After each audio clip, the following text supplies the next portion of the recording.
Lord Damodara and the beloved form of Krishna, celebrated especially during the month of Kartik, October-November in the Hindu calendar. The name Damodara reflects a key episode from Krishna's childhood, where Dama means rope and Uttara refers to his belly. This name is associated with the story of Mother Yashoda tying young Krishna to a grinding mortar with a rope, a pastime illustrating his boundless mercy, love, and his willingness to be bound by the love of his devotees. Here are some highlights of this pastime. Krishna stealing butter.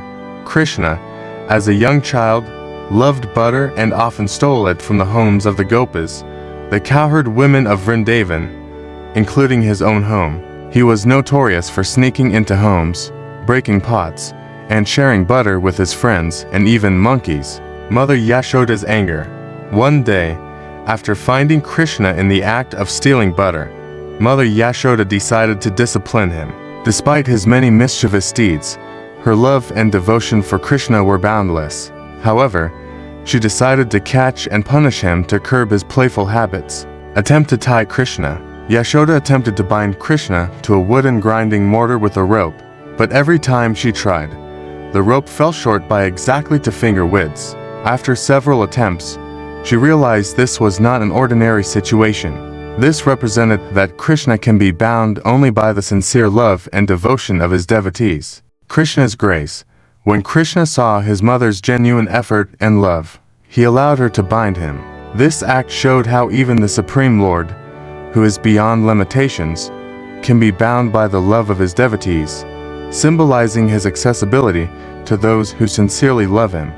Deliverance of Nalakuvara and Managriva. While tied to the grinding mortar, Krishna crawled and pulled it between 2 trees. From these trees emerged 2 demigods, Nalakuvara and Managriva, who had been cursed to remain in that form due to their past arrogance. By Krishna's grace, they were liberated from their curse and received his blessings. The Damodara pastime is widely celebrated during Kartik by singing the Damodarashtakam, a set of beautiful prayers glorifying Lord Damodara and his mercy. Devotees also offer lamps, known as Deep Dawn, as a way of showing their love and gratitude for Krishna's mercy. This pastime highlights his playful yet compassionate nature, showing that he is bound not by physical restraints, but by the pure love of his devotees.